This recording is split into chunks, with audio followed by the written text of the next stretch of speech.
"Get your hands off me." The black woman in the red blouse and navy slacks protested as security guard Riley Carter grabbed her arm, dragging her toward the exit, while Branch Manager Lila Monroe watched with satisfaction from behind the teller counter. The bright overhead lights illuminated the chaos as other customers stopped their transactions to stare, some recording on their phones, as Carter tightened his grip. She was causing a disturbance by questioning why qualified black applicants were being systematically denied while less qualified white customers walked out with approvals, Monroe had claimed. But what neither she nor Carter realized was that every rough shove and discriminatory comment was being witnessed by a federal inspector whose investigation had just shifted from routine compliance review to criminal civil rights violation. Welcome to Chains Broken. Here we tell the stories of those who stood tall when the world told them to kneel.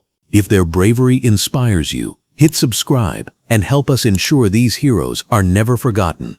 Gabriel Torres had walked into First National Bank that Tuesday morning with one simple mission: conduct a routine compliance check on their lending practices. As a federal bank inspector with 15 years of experience, she had seen every trick in the book when it came to financial institutions skirting regulations. But what she witnessed in the 2 hours before Riley Carter's hands found her arms was something far more sinister than creative accounting or minor procedural violations.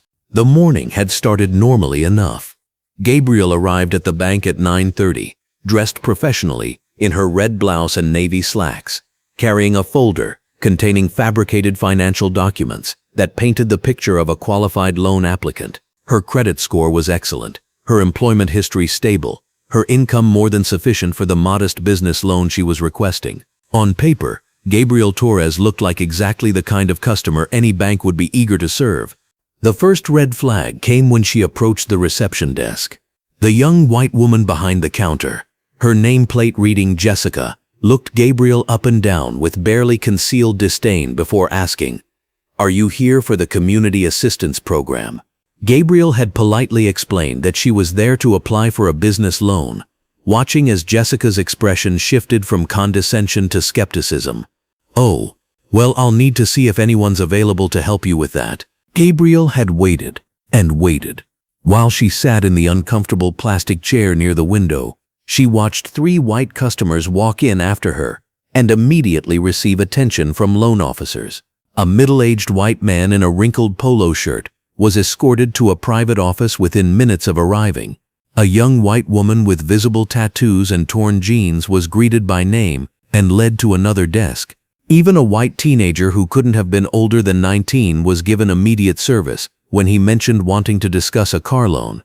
25 minutes passed before Jessica finally called Gabriel's name, leading her to the desk of Assistant Manager Brad Thompson. The fluorescent lights overhead cast harsh shadows across Thompson's face as he reviewed Gabriel's application with exaggerated scrutiny, his lips pursing as if each number on the page personally offended him. "Your employment history shows some gaps," he had said, pointing to periods that didn't exist, "and this income seems—" Gabriel had maintained her cover perfectly, politely explaining each aspect of her fabricated financial profile, while internally documenting every discriminatory comment and delaying tactic. Thompson had asked for additional documentation that wasn't required by law, questioned expenses that were clearly reasonable, and suggested that perhaps she wasn't ready for the responsibility of a business loan. When she pressed him on the specific concerns, his answers became increasingly evasive and illogical. The breaking point came when Gabriel noticed Lila Monroe observing their interaction from across the bank floor. Monroe, an imposing white woman in her 50s with perfectly coiffed blonde hair and an expression of permanent disapproval, had been watching Gabriel since she arrived. When Thompson excused himself to discuss Gabriel's application with his supervisor, Gabriel saw him whisper something to Monroe that made the branch manager's face harden with resolve. Monroe approached Gabriel's chair with the confident stride of someone accustomed to wielding power over others. "Ms. Torres, I understand you're having some difficulties with your loan application," she had said, her voice dripping with false sympathy. "Unfortunately, we're not going to be able to approve your request at this time. Your financial profile simply doesn't meet our current lending standards." Gabriel had maintained her composure, asking for specific reasons for the denial. Monroe's explanation was a masterclass in bureaucratic racism, filled with coded language about risk factors and demographic considerations that would have been laughable if they weren't so blatantly discriminatory. When Gabriel requested to speak with someone else or file an appeal, Monroe's mask of professionalism began to slip. "Listen," Monroe had said, leaning closer to Gabriel's chair. "I don't think you understand how things work here. This is a respectable institution that serves respectable clients. We can't just approve loans for anyone who walks in off the street expecting handouts." The words hung in the air between them, heavy with implications that both women understood perfectly. That's when Gabriel had made the decision that led to Riley Carter's hands on her arms. Instead of quietly accepting the discrimination and leaving to file her report, she had stood up and announced in a voice loud enough for other customers to hear that she wanted to understand why qualified black applicants were being systematically denied while less qualified white customers received approval. She had pulled out her phone and begun documenting the discriminatory treatment, describing Monroe's behavior and Thompson's delaying tactics for the record. Monroe's reaction was swift and vicious. Within seconds, she was signaling to Riley Carter, the bank's security guard, a burly white man in his 40s, whose short-sleeved uniform stretched tight across his muscled frame. "This woman is causing a disturbance and refusing to leave the premises," Monroe had announced, loud enough for the entire bank to hear. "Please escort her out immediately." Carter had approached Gabriel with the swagger of someone who enjoyed exerting physical authority over others.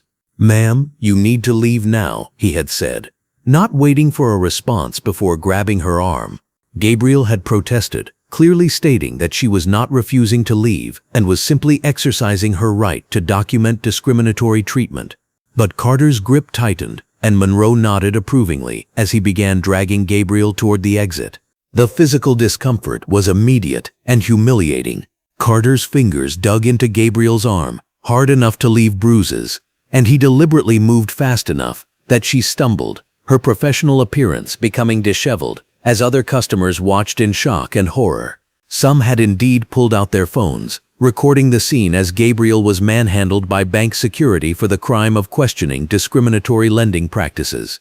"This is what happens when people don't know their place," Monroe had called out, her voice carrying clearly across the bank floor. "Some people think they can come in here and make demands, but this is a business, not a charity." The racist implications in her words were unmistakable, and Gabriel filed them away in her memory, even as Carter's rough handling sent waves of pain up her arm. The fluorescent lights seemed blindingly bright as Carter pushed through the glass doors, propelling Gabriel onto the sidewalk with unnecessary force. "Don't come back," he had warned, jabbing a thick finger in her direction. "Next time we'll call the cops and have you arrested for trespassing." Gabriel had looked back through the glass doors to see Monroe watching with undisguised satisfaction, her arms crossed as she surveyed her domain like a plantation overseer who had just put an uppity slave in their place. Gabriel walked to her car with as much dignity as she could muster, her arm throbbing and her professional clothing wrinkled from Carter's rough handling. But beneath the physical discomfort and public humiliation, a different emotion was building, a cold, focused anger that had nothing to do with personal offense and everything to do with the systematic injustice she had just witnessed and experienced. Sitting in her car, Gabriel took a moment to collect herself before reaching for her secure phone. The number she dialed connected her directly to Agent Nolan Sanchez, her FBI contact and liaison for federal banking investigations. As the phone rang, Gabriel looked back at the bank where Monroe was now speaking animatedly with Thompson and Carter, no doubt congratulating them on their successful ejection of another problematic minority customer. "Sanchez here," came the familiar voice on the other end of the line. "Nolan, it's Gabriel Torres," she said, her voice steady despite the adrenaline still coursing through her system. "I need to report a situation at First National Bank that's escalated far beyond our original compliance review." There was a pause as Sanchez processed the implications of her words. "Are you compromised? Do you need immediate assistance?" Gabriel looked down at the red marks on her arm, where Carter's fingers had gripped her. Then back at the bank, where business continued as usual. "I'm safe, but we've got a problem. What I witnessed today wasn't just discriminatory lending practices. It was systematic, intentional, and blatantly criminal. They physically assaulted a federal inspector for documenting civil rights violations.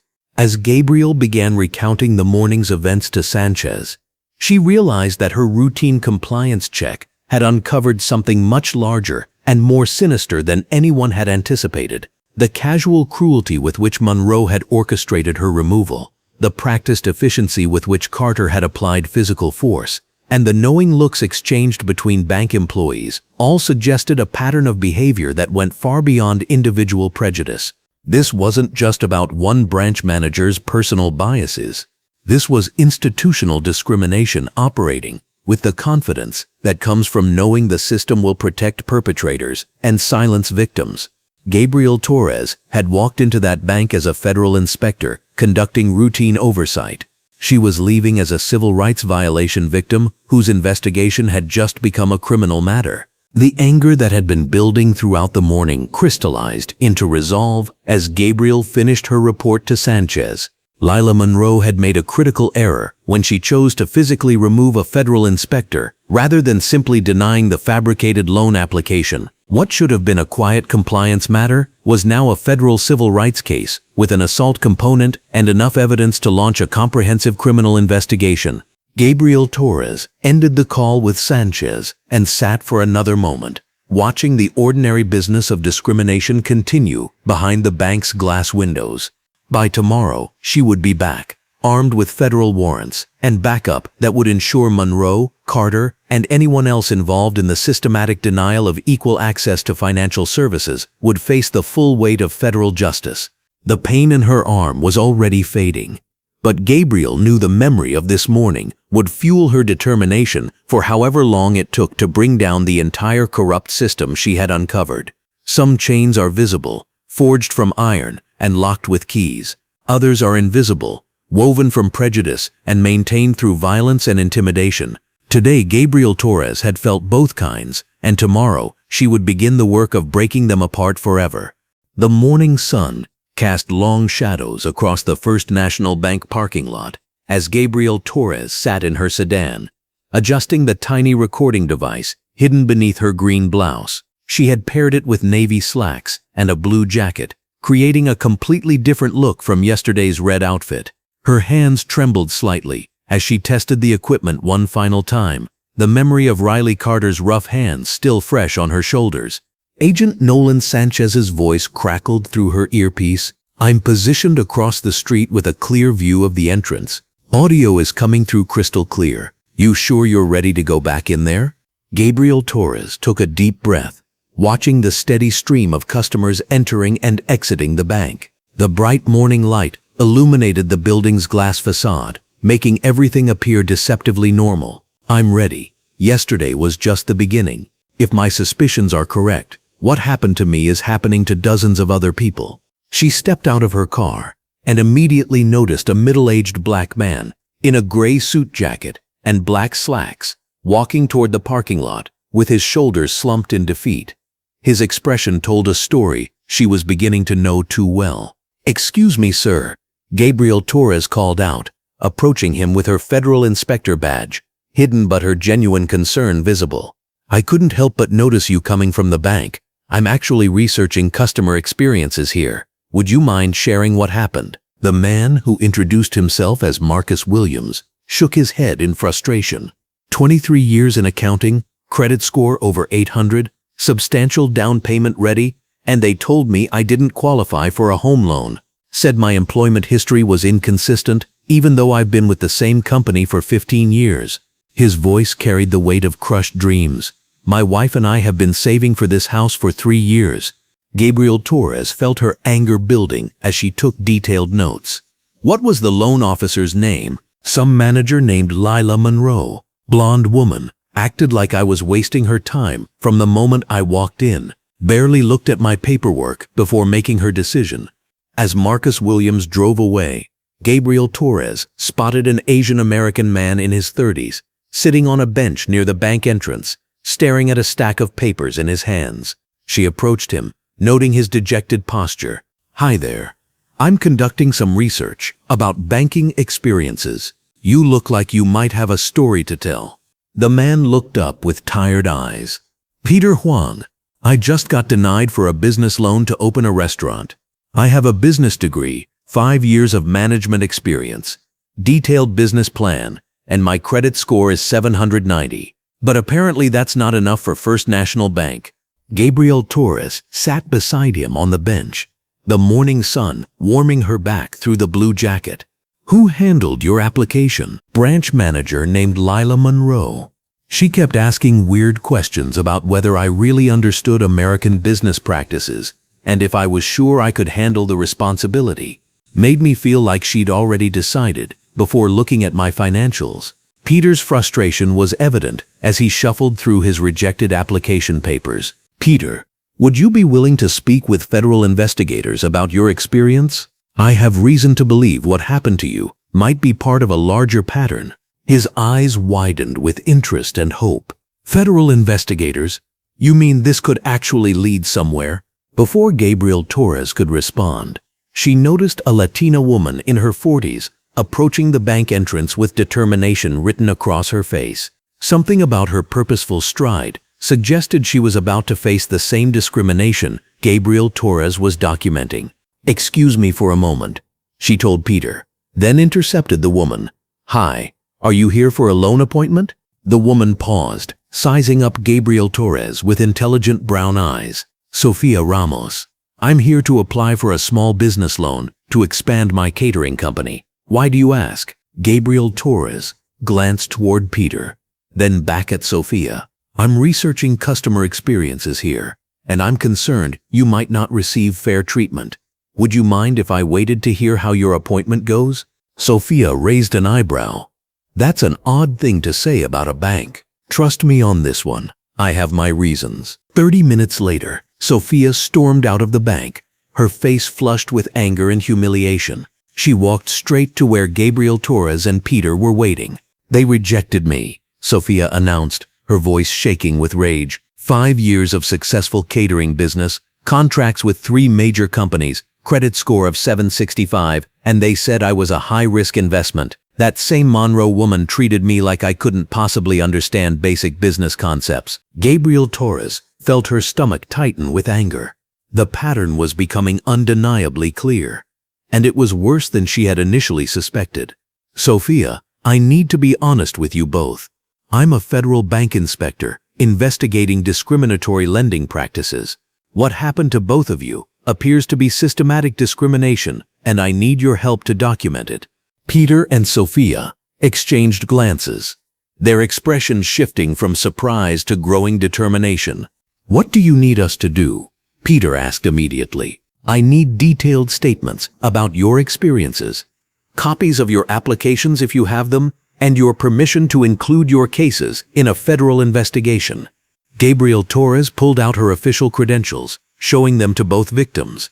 "This is bigger than just 3 isolated incidents." As they exchanged contact information, Gabriel Torres noticed movement in the bank's front window. Mia Cruz, the young Latina teller she'd observed yesterday, was looking directly at her with wide, nervous eyes. The woman quickly glanced away when she realized she'd been spotted. "I need to go inside now," Gabriel Torres told Peter and Sofia. "Agent Sanchez will contact you both this afternoon to take your official statements." The bank's interior buzzed with normal business activity under the bright fluorescent lights. Gabriel Torres approached Mia Cruz's window, noting how the young woman's hands trembled as she processed routine transactions. "Good morning," Gabriel Torres said pleasantly. "I'd like to inquire about business loan requirements." Mia Cruz's voice was barely above a whisper. "I can get you some brochures, but you'll need to speak with a manager for specific information. Actually, I was hoping to speak with you. I'm Gabriel Torres, and I think you might have some information that could help a lot of people." The teller's eyes darted around the bank nervously. "I can't talk here, but if you're who I think you are, meet me at the coffee shop across the street during my break. 15 minutes. Gabriel Torres spent the next quarter hour studying loan brochures and observing the bank's operations. She watched as a young white man in casual clothes was greeted warmly by Lila Monroe and escorted to her office with a smile. The contrast to yesterday's treatment was stark and damning. The coffee shop across the street was busy enough to provide cover for their conversation. Mia Cruz arrived looking anxious, constantly checking over her shoulder. "You're the woman from yesterday, aren't you? The one Riley threw out?" Mia's voice carried fear and determination in equal measure. "Yes, I am. But I'm also a federal bank inspector, and I'm investigating systematic discrimination at First National. I think you've seen things that could help me build a case." Mia Cruz pulled a manila envelope from her purse with shaking hands. "I've been working there for 3 years, and I've watched this happen over and over. Qualified Black and Hispanic customers get rejected, while white customers with worse credit get approved. I started making copies of applications because it made me sick." Gabriel Torres opened the envelope to find dozens of photocopied loan applications. Her heart raced as she quickly reviewed the documents. The pattern was undeniable and extensive. Minority applicants with excellent credit scores, stable employment, and substantial down payments had been rejected, while white applicants with lower qualifications had been approved. "Maya, this is incredibly brave of you, but also dangerous. How long has this been going on?" "Ever since Lila Monroe became branch manager 2 years ago. It got worse gradually, but now it's blatant. She makes racist comments about applicants when she thinks no one's listening, says things about those people not understanding financial responsibility or their kind being bad investments." Gabriel Torres felt her anger solidifying into cold determination. "Have you seen anything else suspicious? Any patterns beyond the loan approvals?" Mia Cruz hesitated, then leaned closer. "There are some loan approvals that don't make sense in the other direction. White customers getting approved for huge amounts with barely any documentation, almost like the money isn't really for legitimate businesses. And Riley Carter, our security guard, he sometimes talks to these customers like he knows them from somewhere else." The implication hit Gabriel Torres like a physical blow. If Mia was right, this wasn't just discrimination. There might be fraud involved as well. "Mia, I need you to be very careful. Don't let anyone know you've spoken to me. Can you document any more of these suspicious approvals?" "I already have some. But Miss Monroe has been watching me more closely lately. She asked me yesterday if I'd been talking to any customers outside of normal transactions."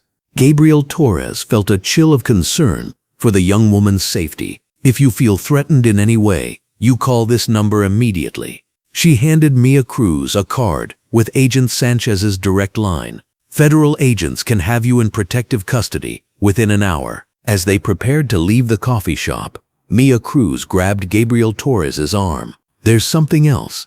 I overheard Miss Monroe on the phone yesterday after you left. She was talking to someone about cleaning up loose ends and making sure the operation stays secure. It didn't sound like normal bank business." Gabriel Torres's pulse quickened.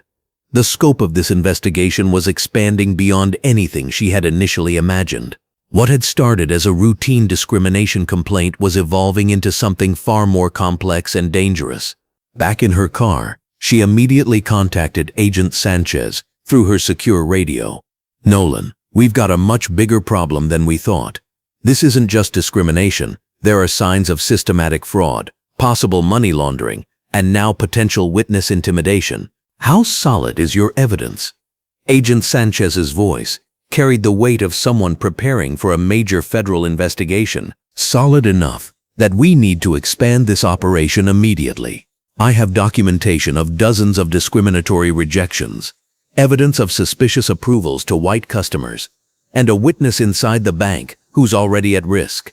We need federal backup and a comprehensive financial audit of this branch." As Gabriel Torres reviewed the photocopied applications Mia Cruz had provided, the full scope of First National Bank's systematic discrimination became undeniably clear. This wasn't a few isolated incidents. It was an organized effort to deny financial opportunities to minorities while potentially facilitating illegal activities for others. The evidence was mounting, but Gabriel Torres knew they were only seeing the surface of something much larger. Tomorrow she would need to dig deeper, and the stakes were about to get significantly higher. The morning sun streams through the windows of the FBI field office as Agent Nolan Sanchez spreads dozens of loan documents across his desk. His muscular frame hunches over the papers, his dark eyes scanning columns of numbers that tell a story far more sinister than simple discrimination. Gabriel Torres sits across from him, wearing a professional navy blazer over a crisp white blouse, her expression growing darker with each revelation. Gabriel, what we're looking at here goes way beyond racist lending practices, Agent Nolan Sanchez says, his voice heavy with concern. These patterns in the data suggest something much more organized and criminal in nature. Gabriel Torres leans forward, studying a spreadsheet showing approved loans over the past 2 years. What exactly are you seeing, Nolan? Agent Nolan Sanchez points to a series of entries highlighted in yellow. Look at these approvals.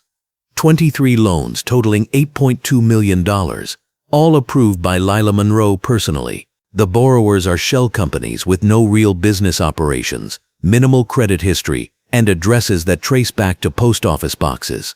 The shock hits Gabriel Torres like a physical blow. She had expected to uncover systematic discrimination, not money laundering. You're saying she's using the bank to funnel money to criminal organizations? That's exactly what I'm saying. And it gets worse. Agent Nolan Sanchez pulls out another document. I ran background checks on the shell company owners. Every single one has connections to white supremacist groups. The main beneficiary appears to be an organization led by someone named Cade Bennett.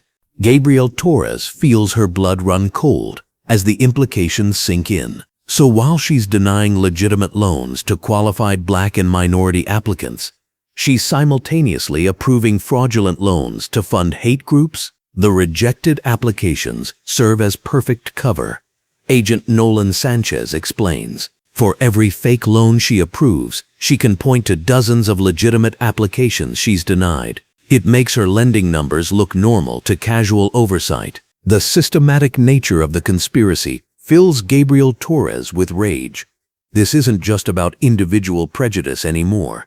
This is about weaponizing financial institutions to perpetrate economic warfare against entire communities while funding organized hate. How long has this been going on? Gabriel Torres asks, her voice tight with controlled anger. Agent Nolan Sanchez flips through more documents. Based on what I can trace, at least 3 years, possibly longer. Gabriel, we're talking about tens of millions of dollars potentially flowing through this network. Before Gabriel Torres can respond, her phone buzzes with an incoming call. The caller ID shows Detective Elise Murray from the local police department. Gabriel Torres answers, putting the call on speaker. Inspector Torres, I'm Detective Elise Murray. I've been handling several complaints filed by people who say they were discriminated against at First National Bank. When I heard the FBI was investigating, I thought we should coordinate. Detective Elise Murray's professional tone carries an undertone of personal investment that Gabriel Torres immediately recognizes. Detective, how many complaints are we talking about? 7 official complaints filed in the past month. But I suspect there are dozens more who haven't come forward yet. People don't always know they have legal recourse when banks discriminate. Agent Nolan Sanchez interjects. Detective Murray, what we've uncovered suggests the discrimination is part of a larger criminal enterprise involving money laundering and organized hate groups. There's a pause before Detective Elise Murray responds, her voice now carrying barely controlled anger. Are you telling me these people were denied loans, not just because of racism, but because those loan slots were being reserved for criminal organizations? That's our working theory, Gabriel Torres confirms. Detective, we need to work together on this. The scope is much bigger than any of us initially realized. Within an hour, Detective Elise Murray arrives at the FBI office. She's a tall black woman in her early 40s, wearing a navy pantsuit that emphasizes her authoritative presence. Her short natural hair frames a face marked by years of dealing with injustice, but her eyes burn with determination. I've been a detective for 18 years, Detective Elise Murray says as she reviews the evidence. I've seen plenty of discrimination cases, but using a bank as a front for funding white supremacists while systematically denying minorities economic opportunity, this is next-level criminal conspiracy. Gabriel Torres studies the loan patterns again, her mind working through the implications. We need more direct evidence. Financial records are compelling, but we need to document Lila Monroe's direct involvement and her knowledge of the criminal network. "What are you thinking?" Agent Nolan Sanchez asks. "I'm going back in. This time as a business loan applicant. Someone looking for a larger loan amount that might trigger more detailed conversations with Lila Monroe herself." Detective Elise Murray looks concerned. "Inspector, if they're connected to organized hate groups, going back undercover could be dangerous. You've already been physically removed from the premises once." The fear is real, but Gabriel Torres pushes it aside. The stakes have escalated far beyond personal safety. The risk is worth it if we can get direct evidence of her criminal knowledge. But I'll need backup positioned closer this time. 2 days later, Gabriel Torres walks into First National Bank wearing a burgundy blazer over a white blouse and black slacks, carrying a leather briefcase and projecting the image of a successful entrepreneur. She's wearing a wire, and Agent Nolan Sanchez is positioned in a surveillance van in the parking lot. The bank's fluorescent lighting seems harsher now. Knowing what she knows about the criminal activity hidden behind the facade of legitimate business, Gabriel Torres approaches the customer service desk, where a young black teller named Mia Cruz recognizes her immediately, her eyes widening slightly. "I'd like to speak with someone about a business expansion loan," Gabriel Torres says professionally. "Something in the range of $200,000. Mia Cruz glances nervously toward the security desk, where Riley Carter watches them with obvious suspicion. "Let me see if Ms. Monroe is available to meet with you." Within minutes, Lila Monroe emerges from her office, her perfectly styled blonde hair and expensive navy dress projecting wealth and authority. She doesn't immediately recognize Gabriel Torres from their previous encounter, but Riley Carter whispers something in her ear that makes her eyes narrow slightly. "Ms. Torres, is it? I'm Lila Monroe, branch manager. I understand you're interested in a substantial business loan." "That's correct.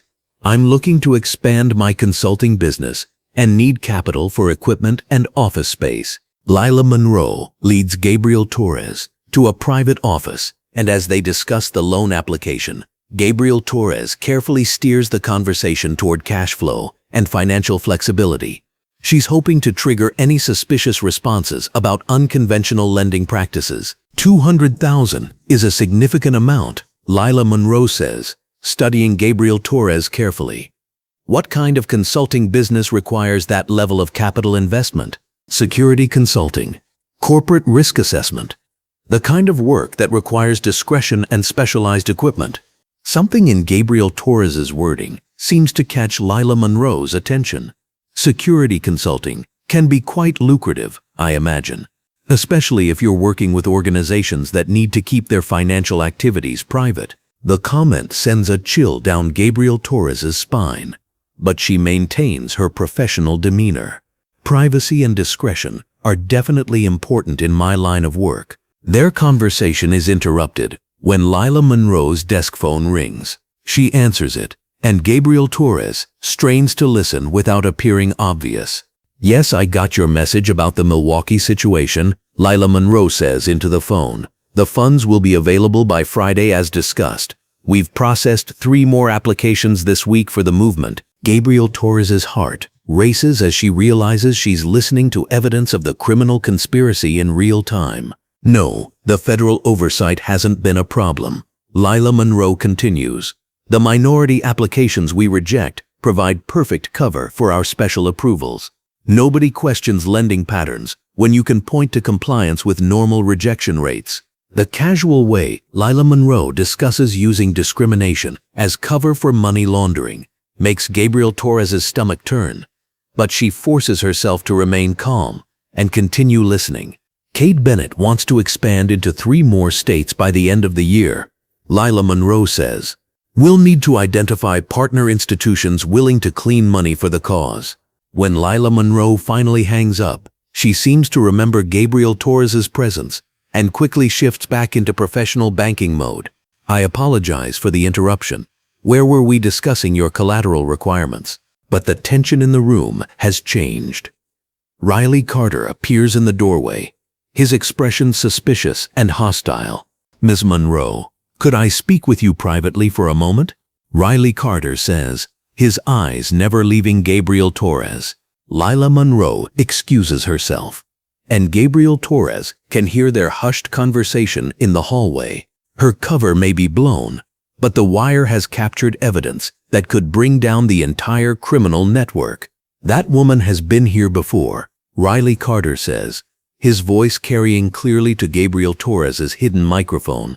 She was the one I removed last week. Something's not right about her coming back for a business loan. Are you certain it's the same person? Lila Monroe asks. Positive. She's up to something, and I think we should call Cade Bennett.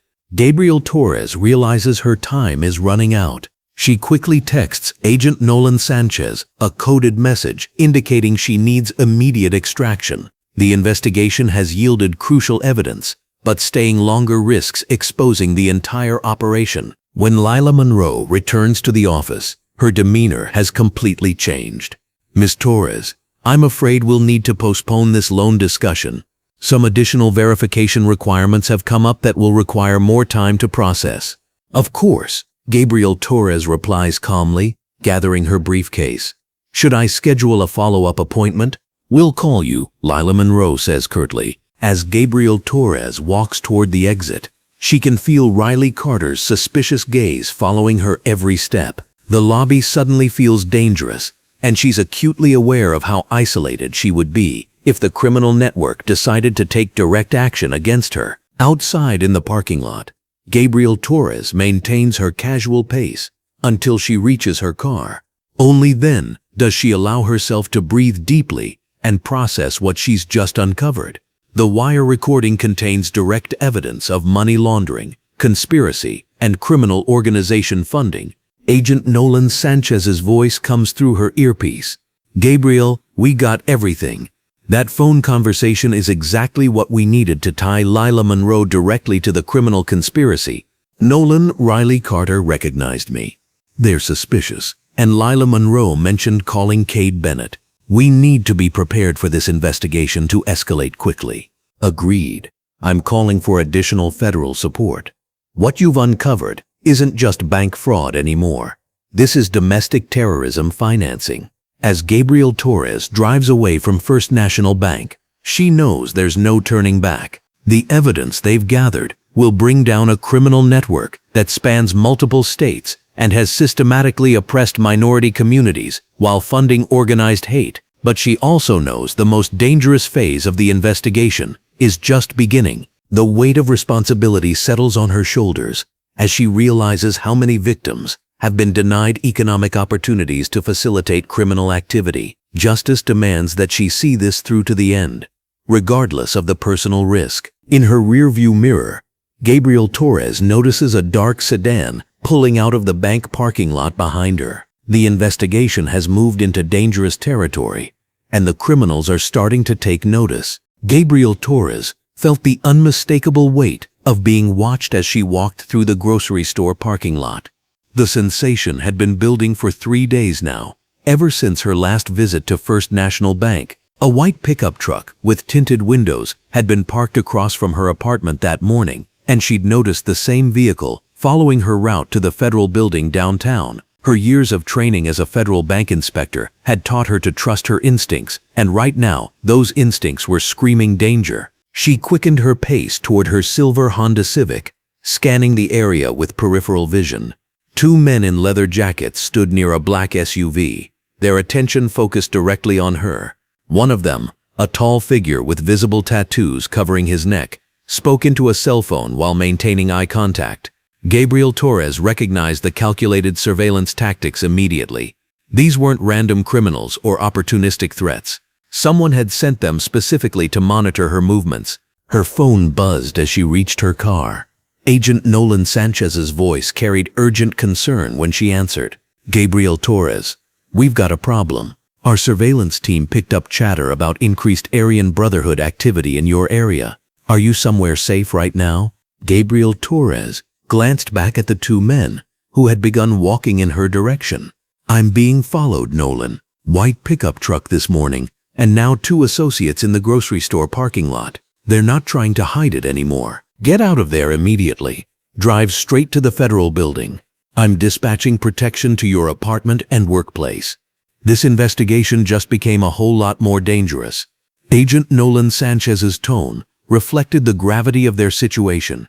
Cade Bennett's organization doesn't make idle threats. If they're showing themselves openly, it means they consider you a serious problem. Gabriel Torres started her engine and pulled out of the parking space, watching her mirrors carefully. The black SUV followed at a distance, maintaining visual contact without attempting to close the gap. These weren't amateurs trying to intimidate her with reckless behavior. They were professionals conducting organized surveillance, which made them infinitely more threatening. 20 minutes later, she sat across from Agent Nolan Sanchez in a secure conference room at the federal building. His muscular frame was tense with concern as he spread surveillance photos across the table. We've identified your watchers, Marcus Webb and Tommy Richardson, both known associates of Cade Bennett's crew. They've been tracking you since Tuesday, which means someone at that bank tipped them off about your investigation. Gabriel Torres studied the photographs, memorizing faces and details. Marcus Webb's neck tattoos included several white supremacist symbols, while Tommy Richardson wore the distinctive leather jacket and boots favored by Aryan Brotherhood members. This confirms our suspicions about the bank's connections to organized hate groups, but it also means someone inside is feeding them information about my activities. There's more troubling news. Agent Nolan Sanchez continued, his expression growing darker. Our contact at the bank reached out this morning. Mia Cruz is scared. Lila Monroe confronted her yesterday about talking to that black woman and threatened her job security. She's afraid to come to work, but she's also afraid to stay home. A surge of protective anger flooded through Gabriel Torres. Mia Cruz had risked her own safety to provide evidence of discrimination and criminal activity. The young teller had shown tremendous courage in coming forward, and now she was paying the price for doing the right thing. We can't let them intimidate her into silence. She's our best source of inside information, and she deserves protection. I agree completely. We're arranging witness protection protocols, but she needs to get us more evidence before we can move her to safety. The bank records she provided are compelling, but we need documentation of the money laundering operation to make federal charges stick. Agent Nolan Sanchez leaned forward, his voice dropping to a serious whisper. Are you willing to meet with her tonight to collect additional evidence? The risks are significant, but the potential breakthrough could be enormous. Gabriel Torres didn't hesitate. Absolutely. Set up the meeting. I'll wear full surveillance equipment, and I want backup positioned within immediate response distance. If Cade Bennett's crew is watching me, they'll probably follow me to any meeting location. That evening, Gabriel Torres drove through downtown, following carefully planned routes designed to identify and lose surveillance. She wore a black jacket and dark jeans, blending into the shadows as she made her way toward the predetermined meeting location. A small diner on the outskirts of town provided the perfect cover for a clandestine conversation, with multiple exit routes and clear sightlines for federal agents positioned nearby. Mia Cruz arrived 15 minutes late, her hands shaking as she slid into the booth across from Gabriel Torres. The young Latina woman's usually neat appearance showed signs of stress and fear. Dark circles under her eyes suggested sleepless nights, and her nervous glances toward the windows revealed her awareness of the dangers surrounding their meeting. I shouldn't be here, Mia Cruz whispered, her voice barely audible above the diner's ambient noise. Lila Monroe has been watching everyone who had any contact with you. She questioned me for over an hour yesterday, asking about our conversation and threatening to fire me if I talked to any more outside agitators. Gabriel Torres reached across the table, offering reassurance through her calm presence. You're incredibly brave for coming forward, Mia Cruz. What you're doing will help hundreds of people who've been discriminated against. But I need you to know that federal protection is available if you feel unsafe. I brought everything I could find, Mia Cruz said, sliding a manila envelope across the table. Bank records going back 18 months, loan applications that were approved for suspicious amounts, and copies of Lila Monroe's correspondence with outside organizations. There are millions of dollars flowing through accounts that don't make sense. Gabriel Torres opened the envelope carefully, scanning the documents with growing amazement. The evidence was even more damaging than she had hoped. Loan approvals for companies with no legitimate business addresses, Transfers to organizations with names like Heritage Preservation Society and Traditional Values Foundation that were obvious fronts for white supremacist activities, and a systematic pattern of rejecting qualified minority applicants while approving questionable white applications. This is incredible evidence, Mia Cruz. These records show a clear money laundering operation using the bank as a front for hate group financing. But how did you access Lila Monroe's private correspondence? Gabriel Torres studied the documents more closely, noting the detailed financial transactions that would be nearly impossible for a regular teller to obtain. Mia Cruz glanced around nervously before responding. I've been staying late after my shifts, using Lila Monroe's computer when she leaves the office unlocked. She's been getting sloppy because she thinks no one would dare investigate her activities. Last week, I found emails discussing cleaning money for the movement and references to expanding their economic warfare against undesirable populations. The phrase sent chills through Gabriel Torres. Economic warfare represented a sophisticated approach to racial oppression, using financial institutions to systematically deny opportunities and resources to minority communities.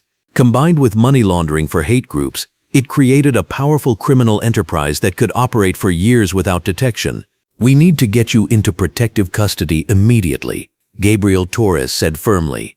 This evidence is enough to bring down the entire operation, but it also makes you an extremely valuable witness. Cade Bennett's organization won't hesitate to eliminate anyone who threatens their financial network. As they prepared to leave the diner, Gabriel Torres noticed movement in the parking lot. Riley Carter, the security guard from the bank, sat in his car near the entrance, clearly observing their meeting. His presence meant that their surveillance had been discovered, and Lila Monroe would soon know about Mia Cruz's cooperation with the federal investigation. We've been compromised, Gabriel Torres said quietly, guiding Mia Cruz toward the back exit.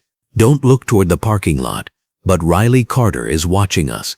We need to separate and use different exit routes. Agent Nolan Sanchez's voice crackled through Gabriel Torres's hidden earpiece. We see the situation. Backup units are moving to intercept Riley Carter, and we have agents positioned to escort Mia Cruz to safety. Exit through the kitchen and wait for the black sedan with federal plates. Gabriel Torres walked Mia Cruz to the kitchen entrance, ensuring her safe handoff to federal protection before returning to her own vehicle. The manila envelope containing the damaging evidence was secured in her jacket, representing months of investigative work and the testimony of a courageous whistleblower who had risked everything to expose criminal activity. Riley Carter's car followed her as she drove toward the federal building, maintaining the same professional surveillance distance she had observed earlier. But this time, the stalking felt more aggressive, more personal. He knew she had obtained evidence that could destroy Lila Monroe's operation and send dozens of criminals to federal prison. Gabriel Torres parked in the secure federal garage and took the elevator to Agent Nolan Sanchez's floor. The building's security protocols provided temporary safety, but she knew the real confrontation was just beginning.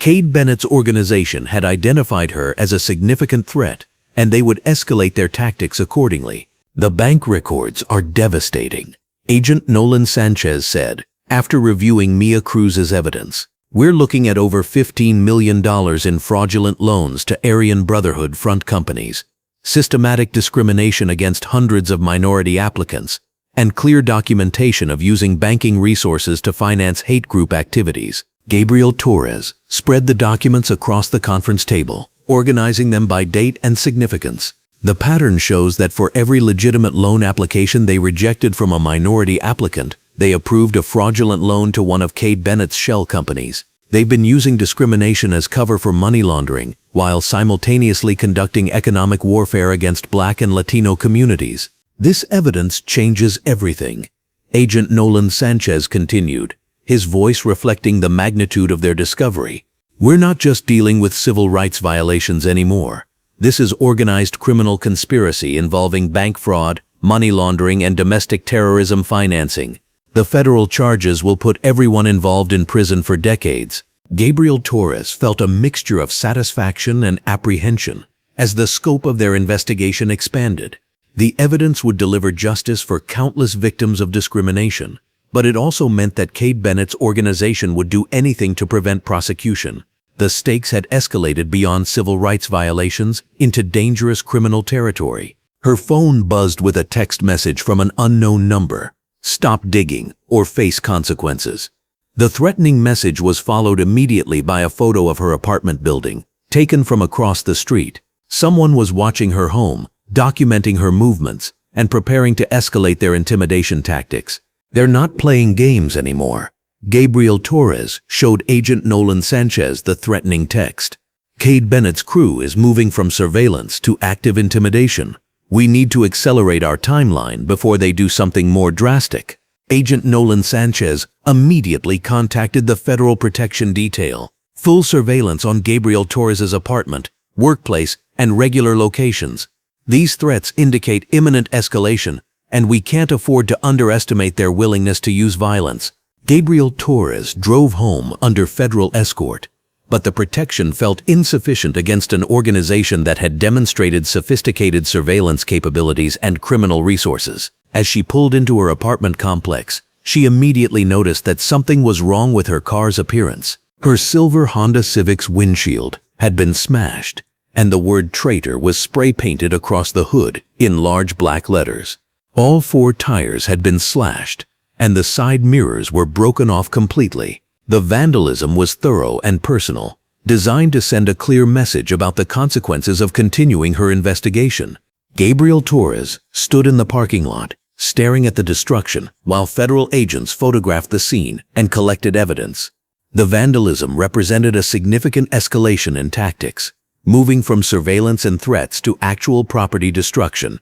It was a warning that violence against her personally might be the next step.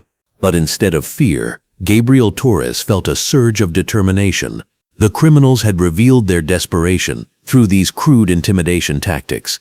They were afraid of the evidence she had collected and the investigation that was closing in on their criminal enterprise. Their fear meant that justice was within reach, and she wouldn't be deterred by threats or vandalism. "They just made this personal," Gabriel Torres said to Agent Nolan Sanchez, her voice steady with resolve.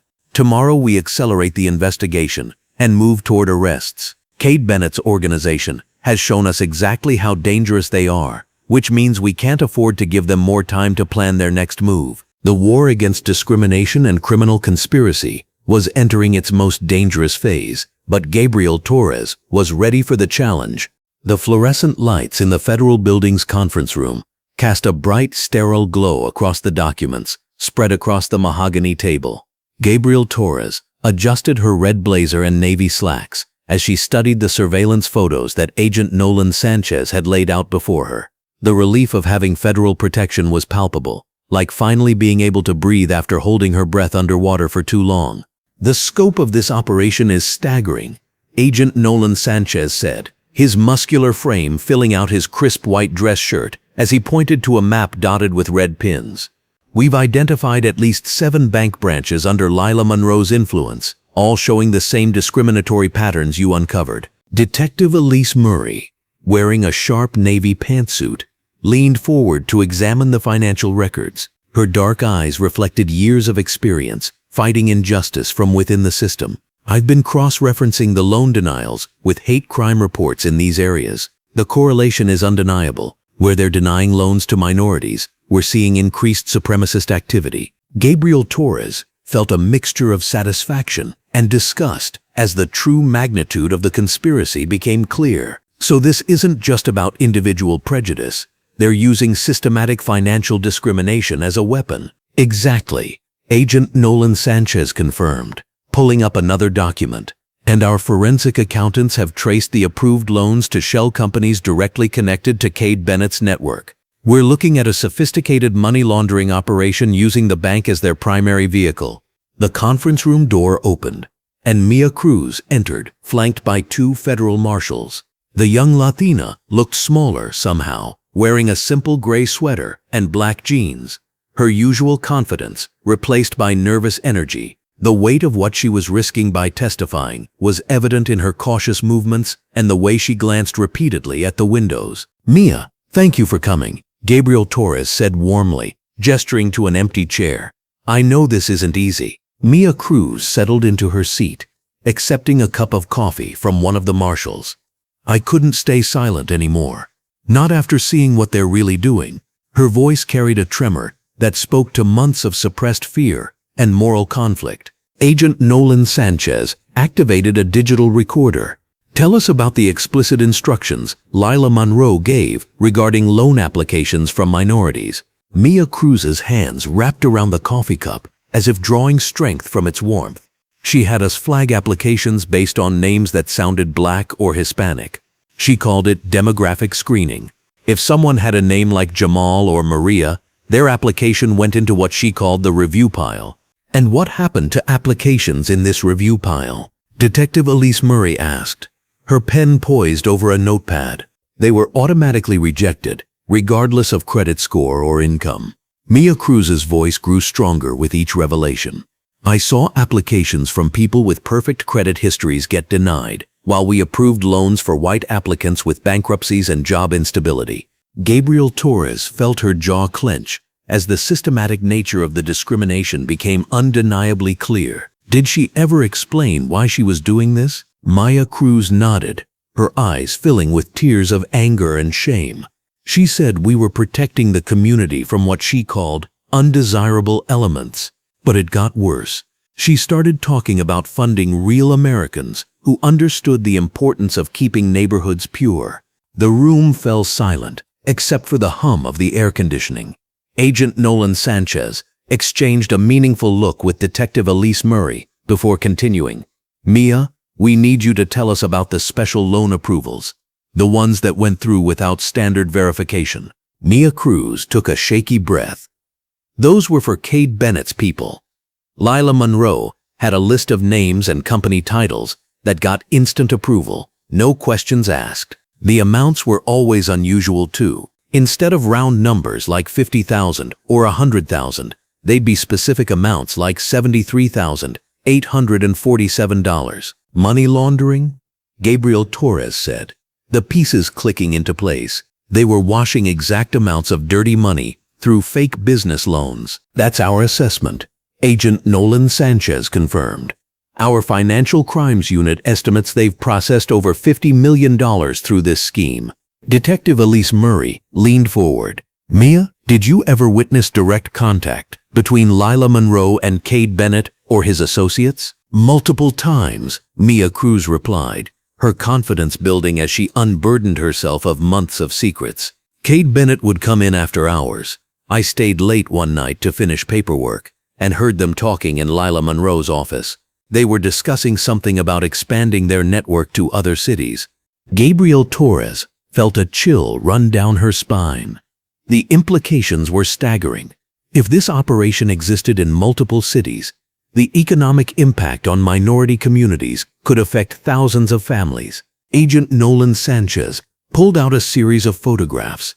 Mia, I need you to look at these photos and identify anyone you recognize as having received special treatment at the bank. As Mia Cruz examined the photos, identifying several faces as recipients of suspicious loans, Gabriel Torres's mind raced through the implications. This wasn't just a local bank engaging in discriminatory practices. This was a coordinated effort to use financial institutions as weapons against minority communities while simultaneously funding organized hate groups. There's something else, Mia Cruz said quietly, her voice barely above a whisper. Lila Monroe keeps a second set of books in her office safe. She showed them to me once when she was drunk after a Christmas party. They track something she called demographic impact metrics. What kind of metrics? Detective Elise Murray asked, though her expression suggested she already suspected the answer. Statistics on how many minority-owned businesses failed after loan denials, how many families lost homes, how many moved out of targeted neighborhoods. Mia Cruz's voice broke slightly. She was tracking the human damage like it was a business report. The room erupted in a mixture of outraged murmurs and furious note-taking. Gabriel Torres felt her stomach turn at the calculated cruelty of it all. These weren't just financial crimes or even simple discrimination. This was systematic economic warfare designed to destroy communities and lives. Agent Nolan Sanchez stood and began pacing, his dress shoes clicking against the tile floor. This changes everything. We're not just looking at civil rights violations anymore. This is domestic terrorism through financial weapons. What's our next step?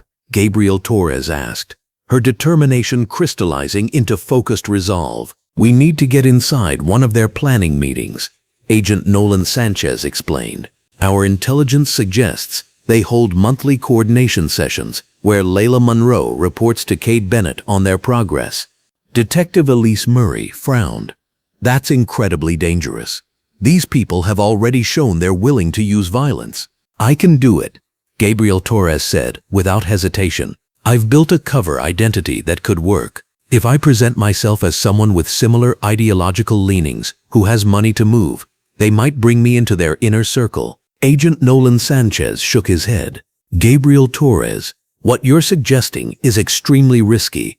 These aren't just corrupt bank officials.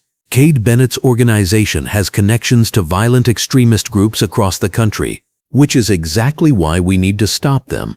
Gabriel Torres replied, her red blazer catching the overhead light as she leaned forward. How many more families will lose their homes while we're being cautious? How many more minority-owned businesses will fail because they can't get legitimate loans? Mia Cruz looked up from her coffee cup. I can help. I know when their next meeting is scheduled. It's this Thursday night after the bank closes. The weight of the moment settled over the conference room. Gabriel Torres could feel the anticipation building, the sense that they were approaching a crucial turning point in the investigation. But beneath the excitement lay a current of very real fear. Infiltrating a white supremacist meeting would require her to look into the faces of people who viewed her as less than human. Agent Nolan Sanchez walked to a whiteboard covered in connection charts and timeline notes. If we're going to do this, we need perfect preparation. Gabriel Torres, you'll need a completely new identity, one that can withstand scrutiny from paranoid criminals. Over the next several hours, they crafted Gabriel Torres's cover story. She would pose as Rachel Williams, a wealthy woman from out of state looking to invest in traditional American values through financial markets. Her supposed inheritance from a deceased relative would explain her sudden wealth and interest in finding like-minded business partners. Detective Elise Murray coordinated with the FBI's technical team to outfit Gabriel Torres with state-of-the-art surveillance equipment. The hidden camera was no larger than a button, virtually undetectable even under close inspection. The audio quality is crystal clear, the technician explained as he demonstrated the equipment. But remember, you'll need to position yourself within 8 feet of your targets for optimal recording. Gabriel Torres practiced her cover story until it became second nature. She rehearsed the subtle signals and coded language that would indicate ideological alignment without being so obvious as to trigger suspicion. The balance was delicate, too subtle, and they might not take the bait, too obvious, and they might realize she was an infiltrator. As evening approached, Mia Cruz provided detailed intelligence about the meeting location and attendees. They meet in the bank's conference room, but they enter through the rear entrance after 9 p.m. Lila Monroe always arrives first to set up. Then Kate Bennett comes with 2 or 3 associates. Security cameras? Agent Nolan Sanchez asked. Lila Monroe disables the internal cameras before these meetings, but she can't control the street cameras outside. That should give you visual confirmation of attendees. Gabriel Torres felt her pulse quicken as the final preparations fell into place. The danger was real, but so was the opportunity to capture devastating evidence against the entire criminal network. Thursday evening arrived with unseasonable warmth, the setting sun casting long shadows across the bank's parking lot. Gabriel Torres sat in her surveillance van a block away, wearing a navy dress and pearl necklace that would appeal to the conservative sensibilities of her targets. Her heart raced as Agent Nolan Sanchez conducted final equipment checks. Audio is clear, video is recording, and we have tactical teams positioned at 3 locations around the building, he reported through her nearly invisible earpiece. Remember, if anything feels wrong, use the code phrase, "I need to call my attorney," and we'll extract you immediately. Gabriel Torres nodded, applying a final touch of lipstick in the van's mirror. The woman looking back at her bore little resemblance to the federal inspector who had been forcibly removed from this same bank days earlier. Tonight, she was Rachel Williams, a potential recruit for one of the most dangerous criminal conspiracies she had ever encountered. The walk to the bank's rear entrance felt surreal under the bright streetlights. Gabriel Torres's heels clicked against the pavement as she approached the door where Mia Cruz had told her to knock 3 times. Pause, then knock twice more. Lila Monroe opened the door, her blonde hair perfectly styled, and her expression cautiously welcoming. She wore a cream-colored blouse and navy skirt that projected professional respectability, a stark contrast to the criminal enterprise she was orchestrating. "Rachel Williams," Gabriel Torres said, extending her hand with a confident smile. "I believe we spoke on the phone about potential business opportunities. Of course, please come in." Lila Monroe's voice carried the same honeyed tone Gabriel Torres remembered from her previous encounters. But now she detected an underlying calculation in the woman's eyes. The conference room had been transformed from its daytime banking environment.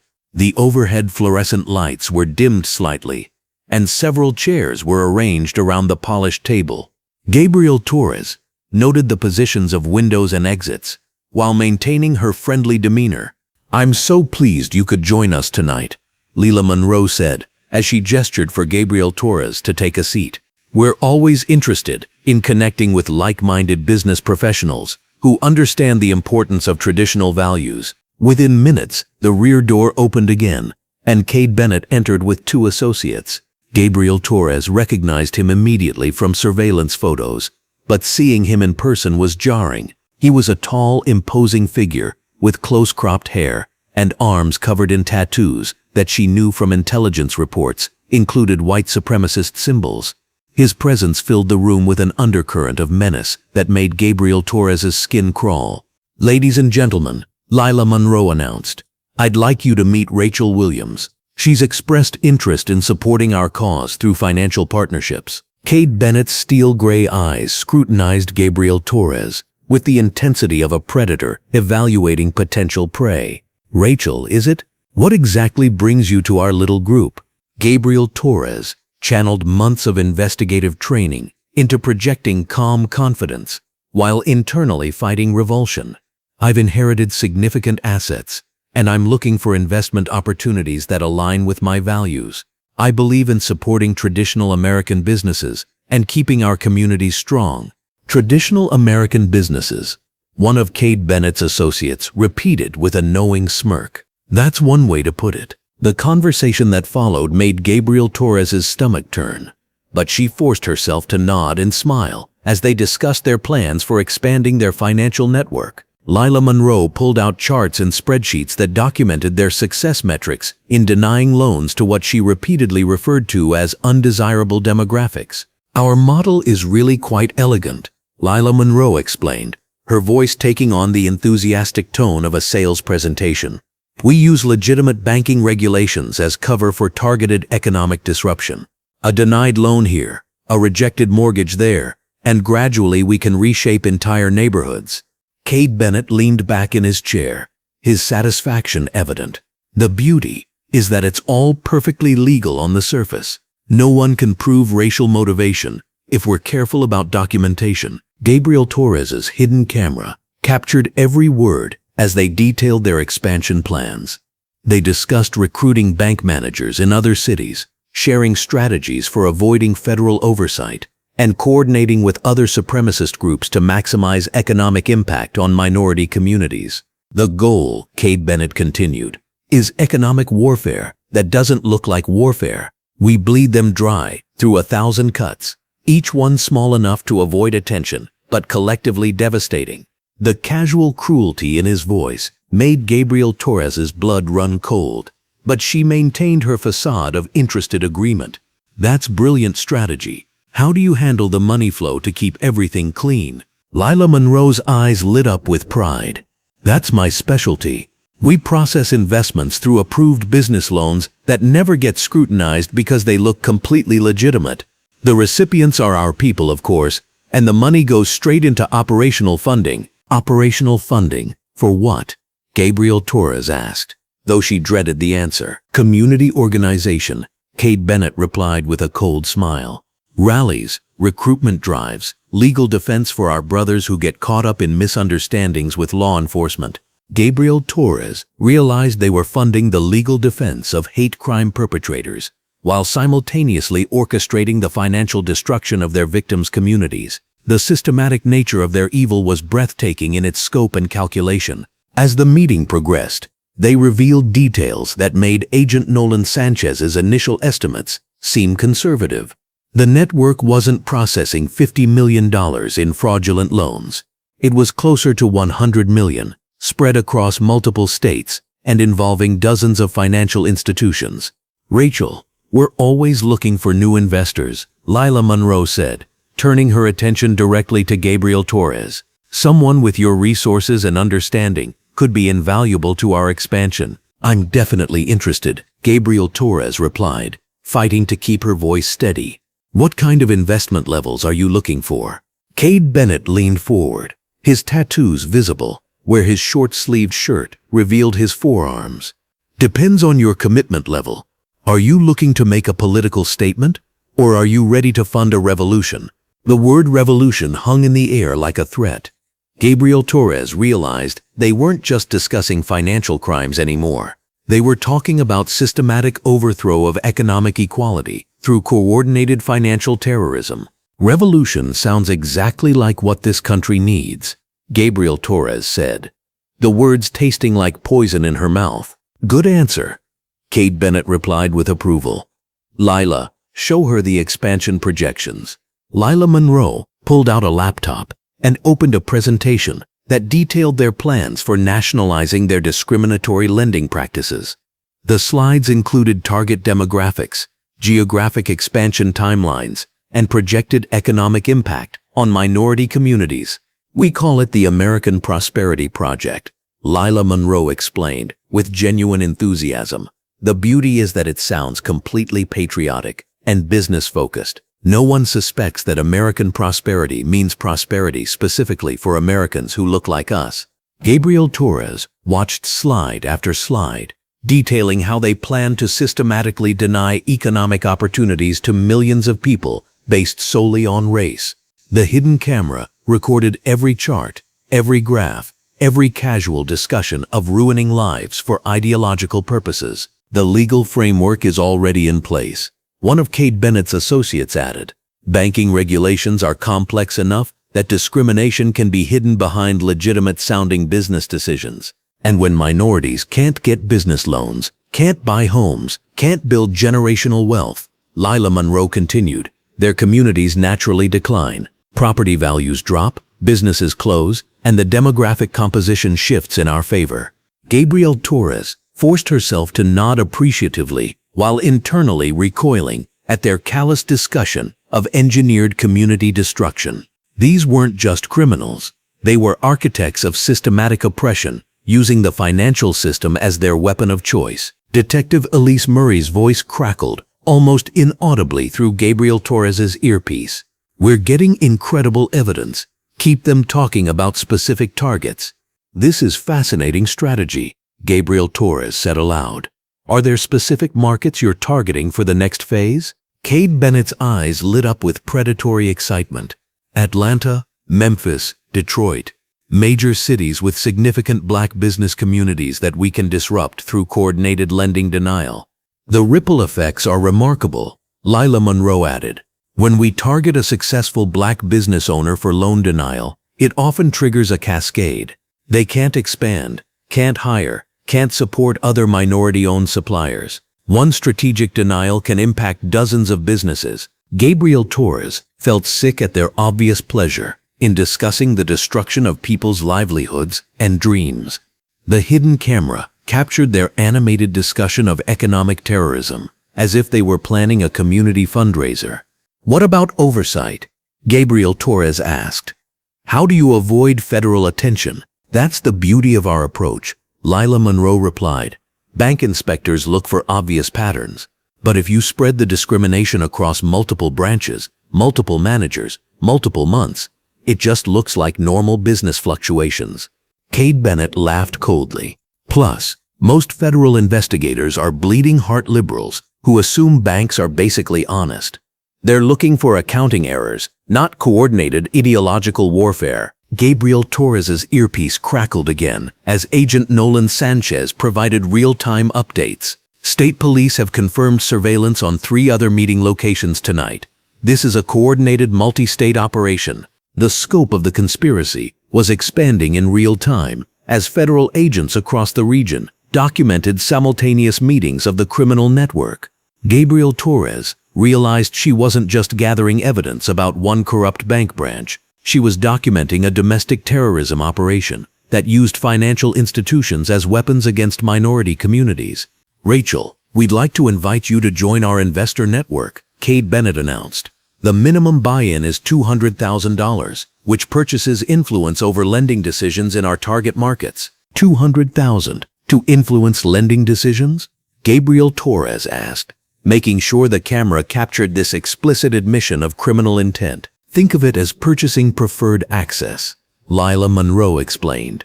"Your investment funding goes toward expanding our network of cooperative bank managers. In return, you get quarterly reports on our impact metrics and voting rights on target selection."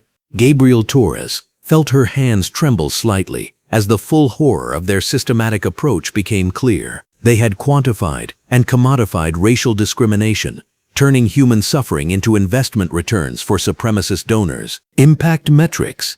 Like what?" she pressed, knowing the answer would be damning. Cade Bennett pulled out his phone and scrolled to a document. "Minority business failure rates in target areas, demographic shifts in previously integrated neighborhoods, reduction in minority homeownership percentages. We track everything to prove ROI to our investors." The casual way he discussed destroying people's lives as return on investment made Gabriel Torres want to vomit. But she maintained her cover, nodding with feigned interest, while the hidden camera recorded every detail of their domestic terrorism operation. "This is exactly the kind of strategic thinking America needs," Gabriel Torres managed to say through clenched teeth. "We think so too," Lila Monroe replied with obvious pride. "Traditional business approaches were too slow. This model lets us achieve demographic change through market mechanisms rather than political activism." Detective Elise Murray's voice whispered through the earpiece. "Federal teams are in position. We have enough evidence to bring down the entire network." But Gabriel Torres sensed there was more to uncover. These criminals were too comfortable, too confident. There had to be additional layers to their operation. "How do you coordinate between different cities?" she asked. "This level of organization must require significant communication infrastructure, encrypted messaging apps, and monthly video conferences," one of Cade Bennett's associates revealed. "We share successful strategies, warn about potential investigations, and coordinate timing for maximum impact." "Maximum impact?" Gabriel Torres repeated, encouraging them to elaborate. "If we deny loans to minority businesses during their peak seasons, the damage is amplified," Lila Monroe explained with obvious satisfaction. "A restaurant denied expansion funding right before summer tourist season, a retail store unable to stock for Christmas. Timing is everything." Gabriel Torres realized they had weaponized intimate knowledge of business cycles to maximize the suffering caused by their discrimination. Every aspect of their operation was designed not just to deny opportunities, but to cause maximum economic and emotional damage to their victims.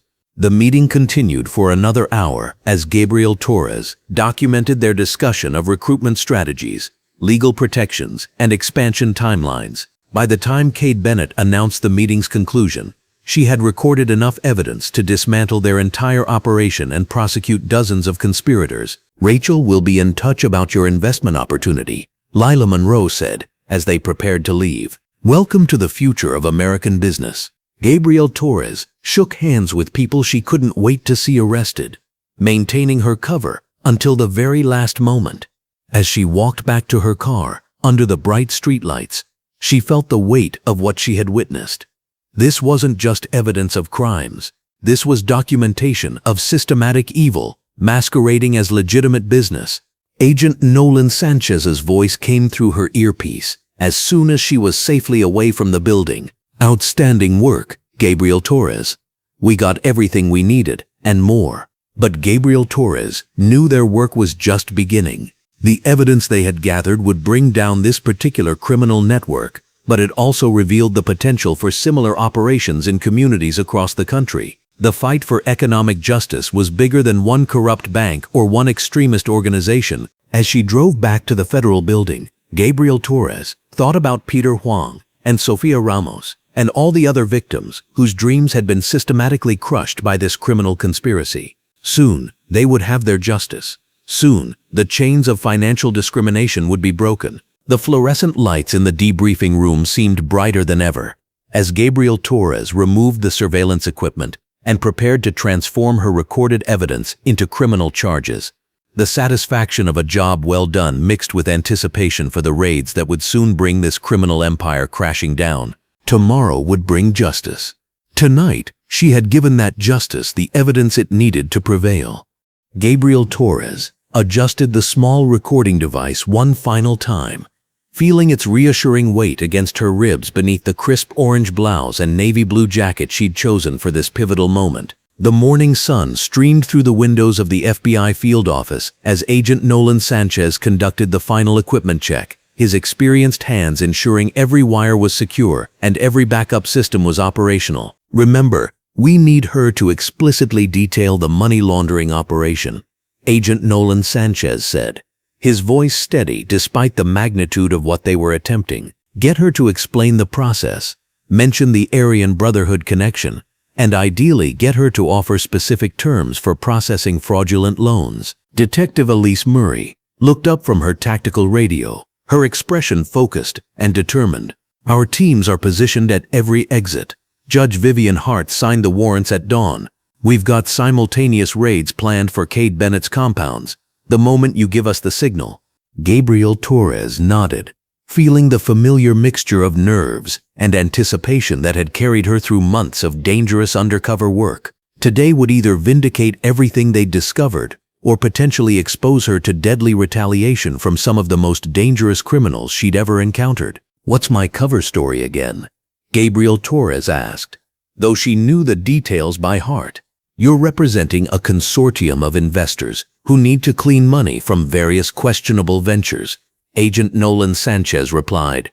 "Nothing too specific about the source, but hint at it being substantial amounts that need legitimate paper trails. Let her imagination fill in the gaps and draw her into incriminating herself."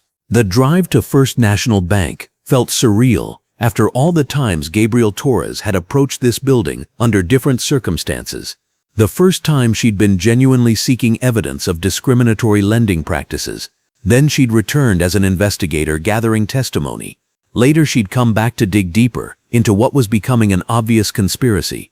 Today she was walking into the heart of a criminal enterprise with the power to bring down an entire network of hate and corruption. The bank's lobby buzzed with typical morning activity under the bright overhead fluorescent lighting mixed with natural skylight streaming through large windows. Gabriel Torres approached the customer service desk, noting how Riley Carter, the security guard who had physically removed her months earlier, was positioned near the entrance in his typical short-sleeved uniform shirt and dark pants. "I'd like to speak with Lila Monroe about a substantial business loan," Gabriel Torres told the receptionist, keeping her voice professional and confident. Within minutes, Lila Monroe emerged from her office, her blonde hair perfectly styled, and her expression immediately shifting to keen interest when she saw Gabriel Torres's expensive clothing and professional demeanor. There was no recognition in her eyes, no memory of the black woman she'd had forcibly ejected from this same building. "Miss Johnson, is it?" Lila Monroe extended her hand with a practiced smile. "I understand you're interested in our business lending services." Gabriel Torres shook hands, noting how Lila Monroe's entire attitude was different from their previous encounter. The racist disdain was replaced by greedy opportunism, as she clearly saw dollar signs in Gabriel Torres's appearance and manner. "That's correct.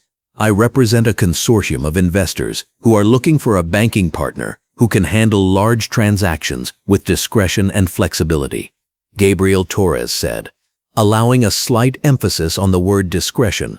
Lila Monroe's eyes lit up with obvious interest. "Why don't we discuss this in my office where we can speak more privately?" As they walked toward the office, Gabriel Torres caught sight of Riley Carter, watching them with a puzzled expression.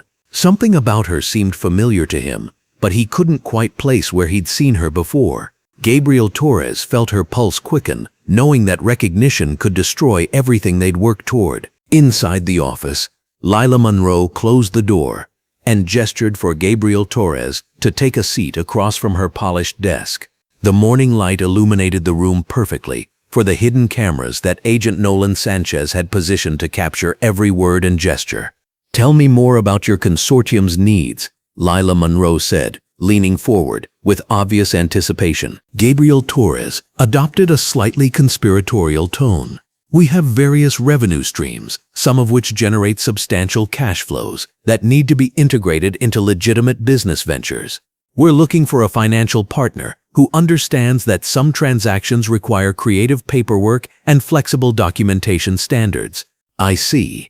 Lila Monroe nodded, her expression becoming calculating. "And what kind of loan amounts are we discussing?" "We're thinking in terms of multiple loans, each in the range of $2 to $5 million, structured as business development loans for various shell companies we operate," Gabriel Torres explained, watching as Lila Monroe's greed overcame any pretense of legitimate banking practices. "That's definitely something we can accommodate," Lila Monroe said, her voice dropping to a more confidential level. "We've developed specialized processes for clients who need enhanced discretion in their financial arrangements." Gabriel Torres felt a surge of satisfaction as Lila Monroe began incriminating herself, but kept her expression neutral and businesslike. "What kind of specialized processes?" "Well, we've found that traditional loan documentation can be unnecessarily restrictive for clients with non-traditional income sources," Lila Monroe explained. "We can create loan applications that emphasize projected revenues rather than historical income verification. We can also structure the loans through nominee companies to provide additional privacy layers." "That sounds exactly like what we need," Gabriel Torres said. "But we'd need absolute assurance that these transactions won't attract unwanted attention from regulators or law enforcement." Lila Monroe smiled with obvious confidence. "We've been operating these enhanced services for several years without any regulatory issues. We have a network of associated businesses and organizations that help create legitimate-looking paper trails for substantial cash integration." "What kind of organizations?" Gabriel Torres pressed, sensing they were approaching the crucial evidence they needed. "Patriotic organizations committed to preserving traditional American values," Lila Monroe said, her voice taking on an ideological edge. "We've helped them access significant funding for their important work, while simultaneously providing financial services for like-minded investors who understand the importance of economic warfare against degenerative elements in our society." Gabriel Torres felt her stomach turn at the barely coded racist language, but maintained her interested expression. "Economic warfare? Every loan we deny to undesirable populations is a victory for traditional American prosperity," Lila Monroe explained, her mask completely slipping now. "Every dollar we can redirect from minority communities to patriotic organizations strengthens our movement and weakens theirs." The admission was exactly what they needed.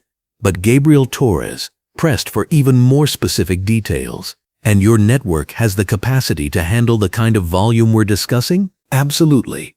Our primary organizational partner, led by Cade Bennett, has been expanding their financial operations significantly. They can absorb substantial funding through various legitimate-looking business ventures while advancing important ideological goals." Gabriel Torres could hardly believe how thoroughly Lila Monroe was incriminating herself and her co-conspirators.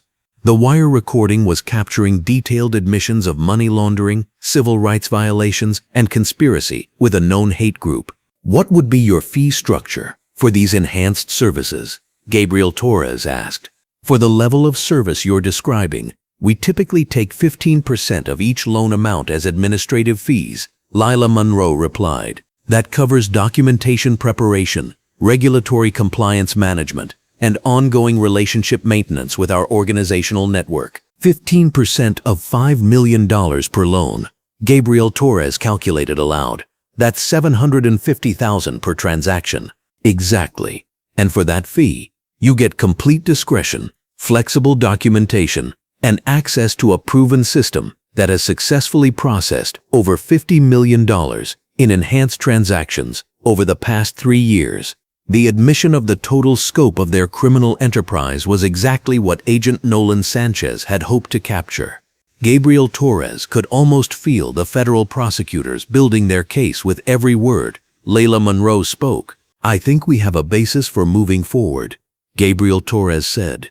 "When could we begin processing the first loan application?" "We could have initial documentation prepared within 48 hours, Lila Monroe replied enthusiastically.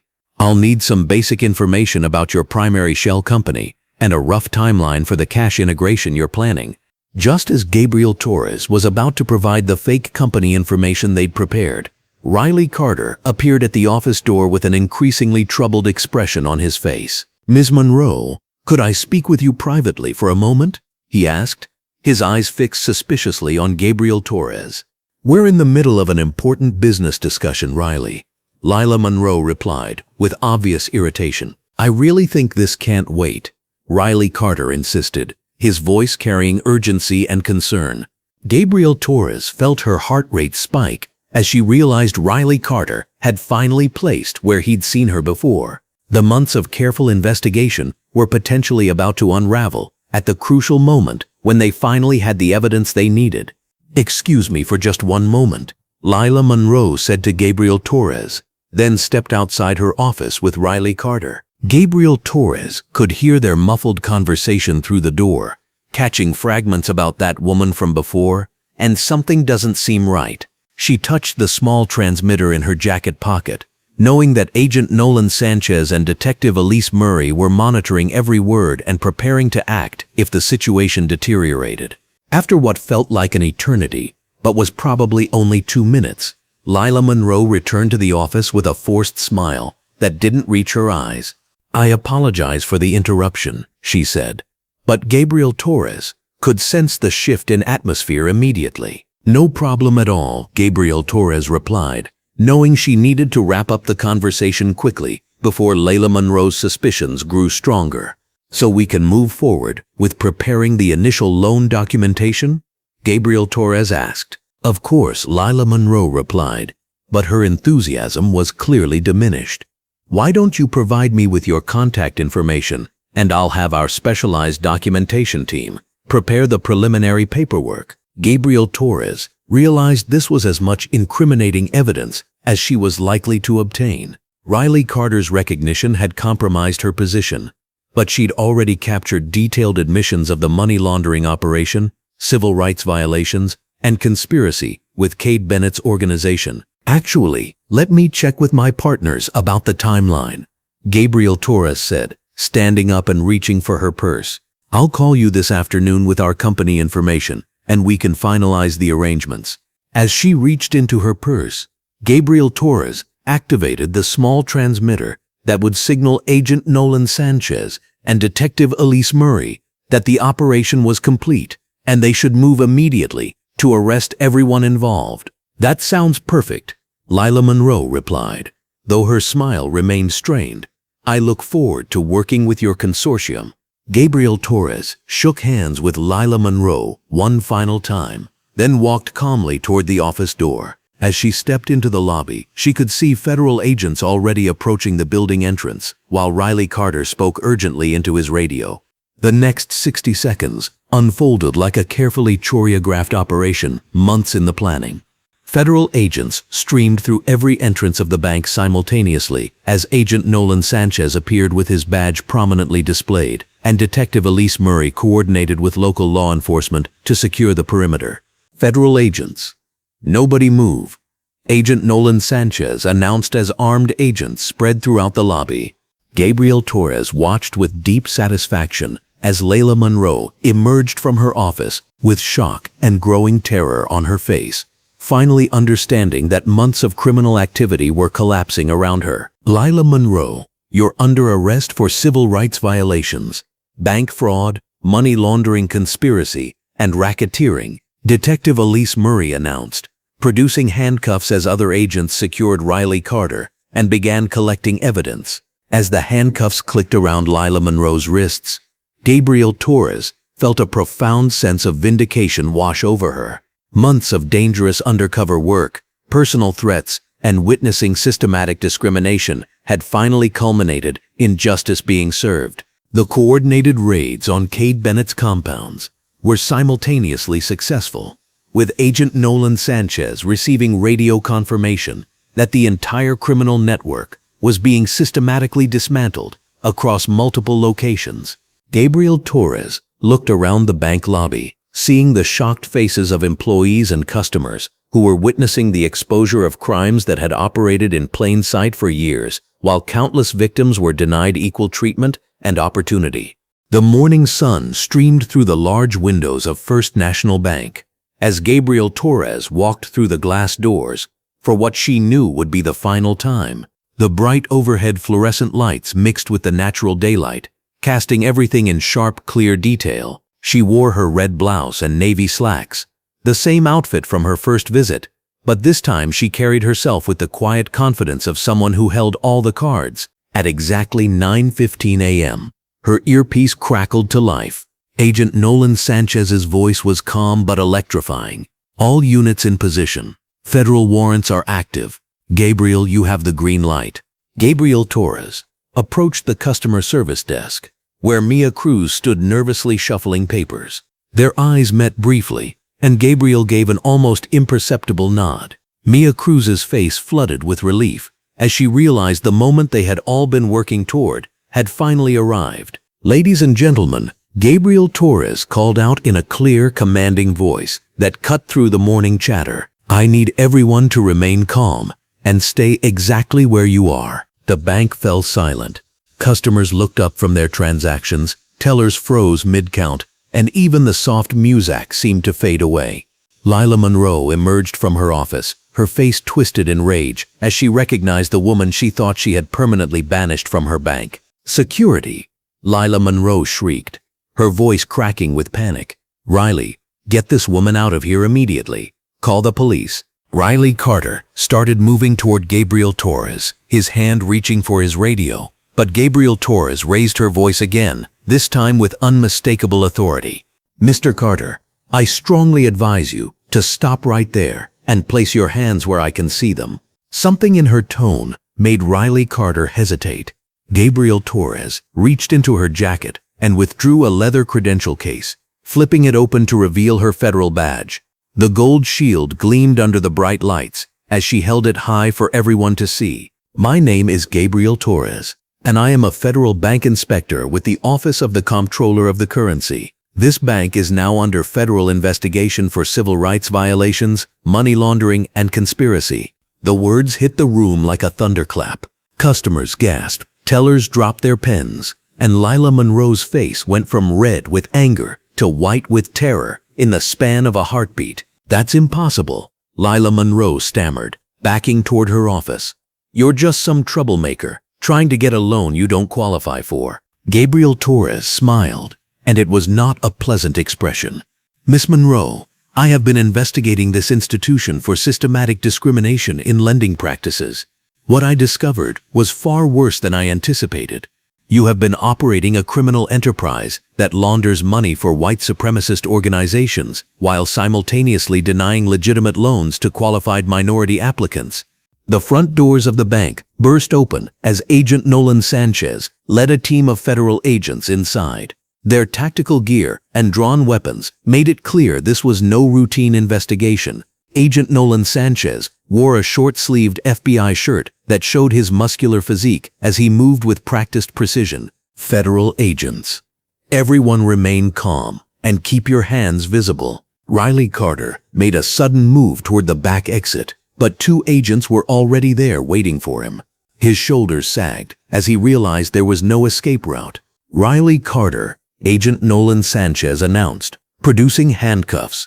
"You are under arrest for assault, civil rights violations, and conspiracy. You have the right to remain silent." Gabriel Torres watched with deep satisfaction as Riley Carter was handcuffed and read his rights. This was the same man who had roughly grabbed her arms and thrown her out of the bank while making racist comments. Now he looked small and defeated as federal agents led him away. Lila Monroe tried to retreat to her office, but Detective Elise Murray was already there waiting. The detective wore a dark blue police uniform with long sleeves and a bulletproof vest, her badge prominently displayed. "Ms. Monroe, I'm Detective Elise Murray. You're under arrest for bank fraud, money laundering, civil rights violations, and conspiracy." Detective Elise Murray's voice carried the weight of authority and the satisfaction of justice finally being served. "This is ridiculous," Lila Monroe protested as the handcuffs clicked around her wrists. "I run a legitimate banking operation. I don't know what lies this woman has been telling you." Gabriel Torres stepped closer, her federal credentials still visible. "Miss Monroe, we have recordings of your phone conversations discussing money laundering for the cause. We have documentation showing you approved millions in fraudulent loans to shell companies connected to the Aryan Brotherhood. We have testimony from bank employees about your explicit racist statements and discriminatory instructions." Lila Monroe's defiant expression crumbled as the full scope of the evidence became clear. "You can't prove anything," she whispered, but her voice lacked conviction. "Actually," Agent Nolan Sanchez interjected, "we can prove everything." Gabriel's undercover work, combined with financial analysis and insider testimony, has given us an airtight case. Your partner, Cade Bennett, was arrested simultaneously this morning at his compound. His associates are also in custody. The mention of Cade Bennett's arrest sent Lila Monroe into a panic. She began struggling against the handcuffs as Detective Elise Murray guided her toward the exit. "You don't understand what you're dealing with. These people don't forget. They'll come after all of you." Gabriel Torres felt a surge of empowerment as she watched the racist branch manager being led away. For months, Lila Monroe had wielded power over vulnerable loan applicants, systematically denying opportunities based on race while facilitating criminal enterprises. Now that power was broken and justice was being served. Mia Cruz approached Gabriel Torres with tears streaming down her face. "I can't believe it's finally over. I was so scared, but I knew what you were doing was right." Gabriel Torres placed a gentle hand on Mia Cruz's shoulder. "You were incredibly brave, Mia. Your willingness to come forward and provide evidence was crucial to bringing down this entire operation. You're a hero." Agent Nolan Sanchez gathered the remaining bank employees and customers to explain the situation. "This investigation has uncovered a massive criminal conspiracy involving over $50 million in fraudulent loans and systematic discrimination against more than 2,000 minority applicants. The evidence collected will be used to prosecute not only the local conspirators, but also hate crime cases in multiple jurisdictions." Gabriel Torres felt a deep sense of triumph as she surveyed the scene. Federal agents were securing evidence, photographing documents, and interviewing witnesses. The same bank that had been a center of discrimination and criminal activity was now swarming with law enforcement officers, ensuring that justice would be served. Her phone buzzed with a text message from Peter Huang. "Just saw the news. Thank you for everything you've done. Justice is finally being served." Another message appeared from Sofia Ramos. "Watching the arrests on TV right now. You are my hero. Thank you for fighting for all of us." Gabriel Torres smiled as she read the messages. These were the people who had suffered under Lila Monroe's discriminatory practices. Qualified applicants who had been denied loans simply because of their race or ethnicity.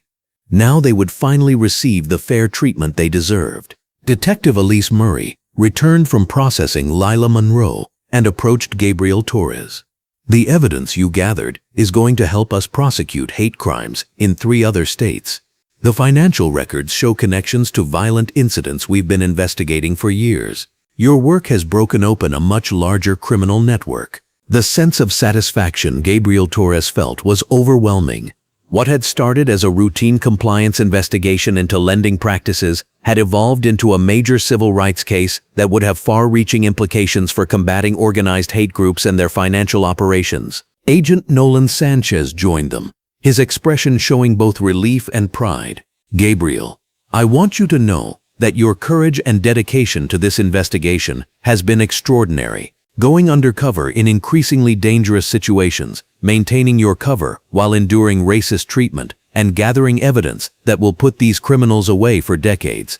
The Federal Service will be recognizing your exceptional work." Gabriel Torres felt a surge of pride at the recognition, but her thoughts remained focused on the victims. The real victory is that Peter Huang will be able to open his restaurant, Sofia Ramos can expand her business, and thousands of other qualified applicants will be treated fairly instead of being discriminated against. The bank's main floor was now buzzing with activity as federal agents continued their methodical collection of evidence. Gabriel Torres watched as boxes of documents were loaded for transport to FBI headquarters, where financial analysts would trace every dollar that had been laundered through the criminal operation. A news crew had set up outside the bank, and Gabriel Torres could see reporters interviewing bystanders and federal officials. The story of the massive bust was already spreading, and she knew that public awareness of the discrimination and criminal conspiracy would help prevent similar operations in the future. Agent Nolan Sanchez approached with a slight smile. "Gabriel, the media is requesting an interview with the lead investigator. Are you ready to go public with your identity and explain how this operation was uncovered?" Gabriel Torres straightened her red blouse and checked her federal credentials. "I'm ready. It's time for the public to understand how discrimination in lending can mask much larger criminal enterprises and how federal investigators are committed to protecting civil rights and financial integrity." As she walked toward the bank's exit, Gabriel Torres reflected on the journey that had brought her to this moment. From being physically thrown out of the bank while enduring racist comments, to gradually uncovering the massive criminal conspiracy, to finally seeing justice served with federal arrests and prosecutions. The bright sunlight streaming through the windows seemed symbolic of truth finally coming to light. The same fluorescent lights that had illuminated her humiliating ejection from the bank now shone down on federal agents, securing evidence that would ensure the criminals faced justice. Mia Cruz waved goodbye as Gabriel Torres headed toward the exit.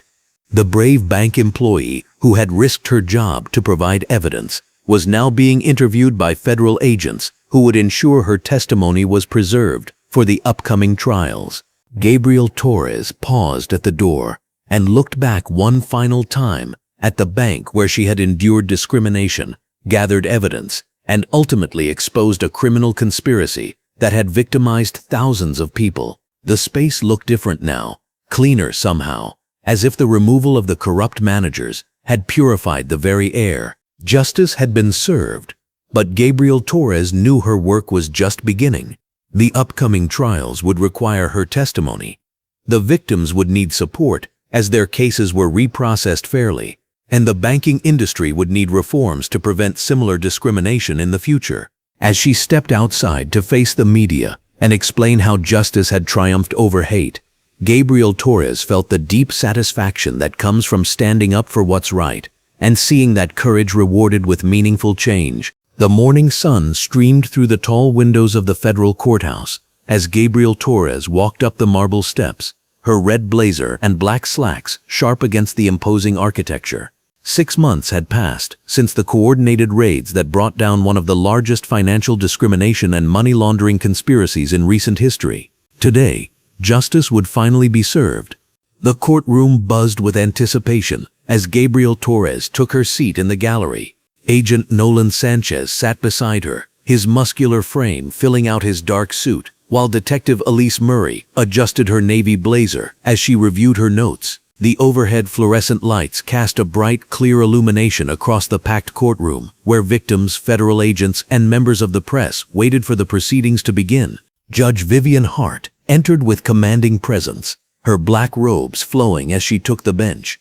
The elderly judge's reputation for fairness and firm sentencing had made her the perfect choice for this high-profile case.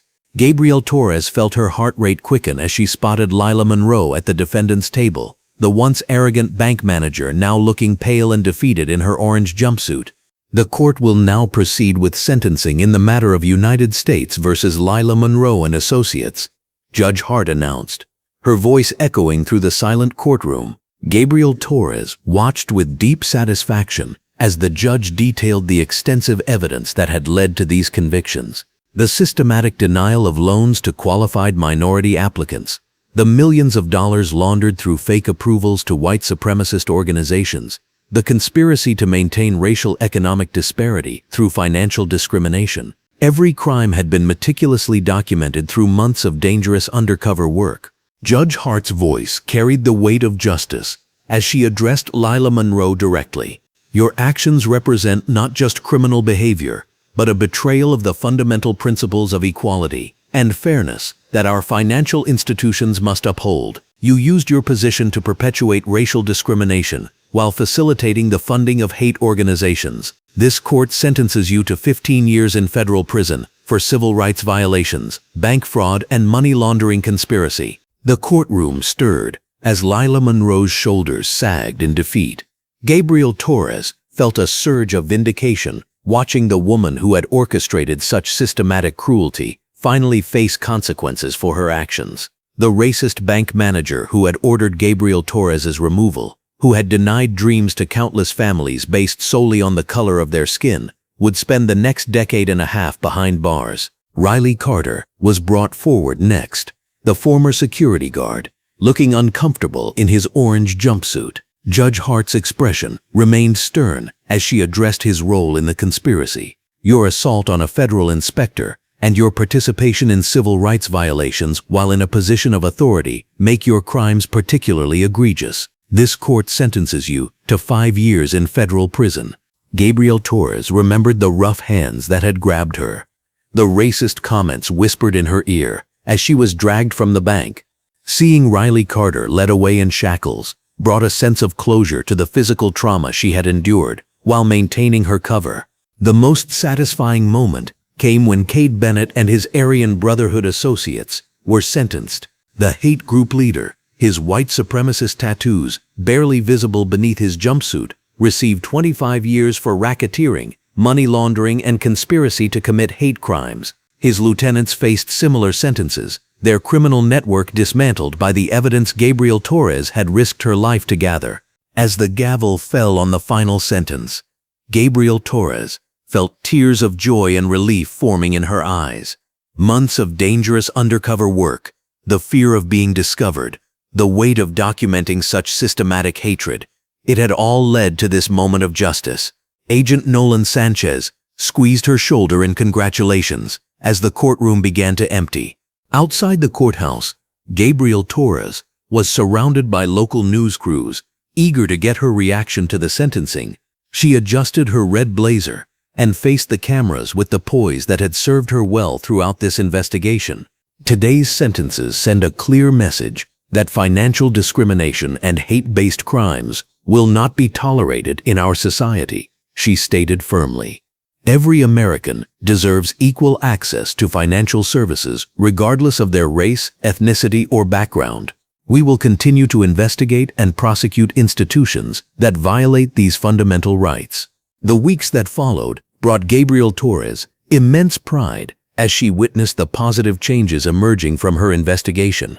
First National Bank, now under federal oversight, had implemented comprehensive anti-discrimination policies and mandatory bias training for all employees. Gabriel Torres served as a consultant on these reforms, ensuring that the new procedures would prevent future discrimination. The transformation was remarkable. Walking through the renovated bank lobby, Gabriel Torres observed a diverse group of loan officers serving customers with professionalism and respect. The bright overhead lighting seemed to symbolize the transparency that now characterized the institution's operations. A bronze plaque near the entrance commemorated the importance of equal treatment in banking, serving as a permanent reminder of the lessons learned from this painful chapter. More meaningful than institutional changes were the personal victories of the discrimination victims.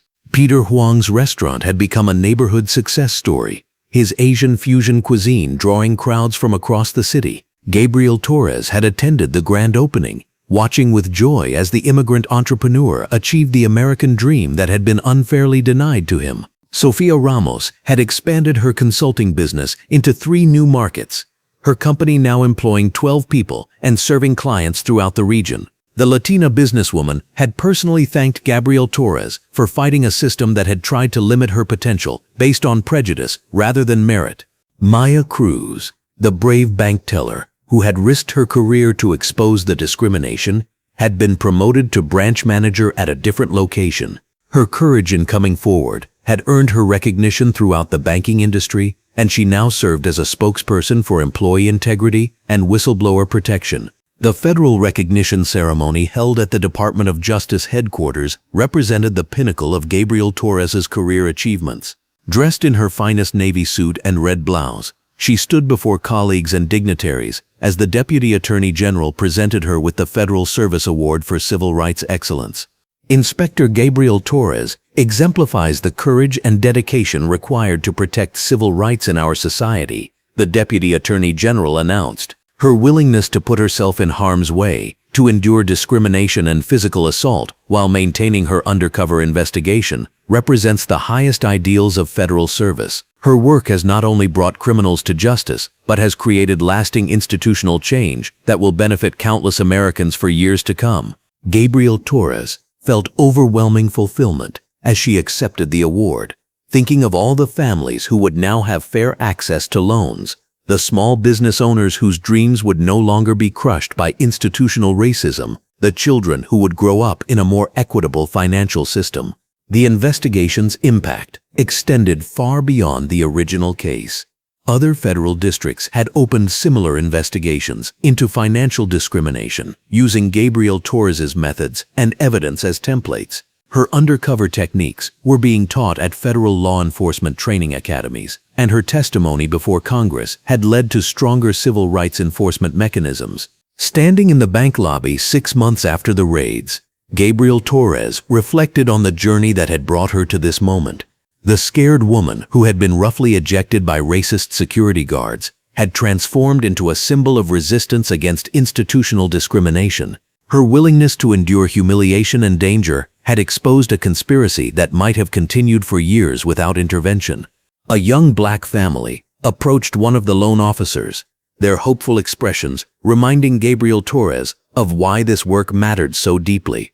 The father carried financial documents, while the mother held their toddler's hand, both parents clearly nervous about applying for their first home mortgage.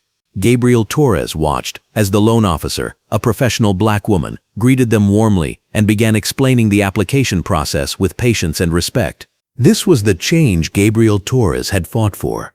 Not just the punishment of criminals, but the transformation of systems that had perpetuated inequality.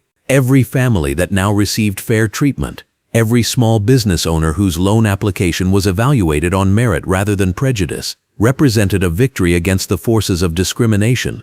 The young mother caught Gabriel Torres's eye and smiled, perhaps recognizing her from news coverage of the case. Gabriel Torres smiled back, thinking of how different this interaction might have been under Lila Monroe's discriminatory regime. Instead of facing rejection and humiliation, this family would receive the fair treatment that should have been their right all along. Walking toward the exit, Gabriel Torres paused at the commemorative plaque that had been installed after the bank's reorganization. The bronze inscription read, "Equal treatment under law," in recognition that financial services must be provided fairly to all Americans, regardless of race, ethnicity, religion, or national origin. Justice requires constant vigilance. These words encapsulated everything Gabriel Torres believed about her work as a federal inspector. Civil rights were not abstract concepts, but living principles that required active protection. Her investigation had proven that discrimination still existed in modern institutions, but it had also demonstrated that courage and determination could overcome even systematic oppression.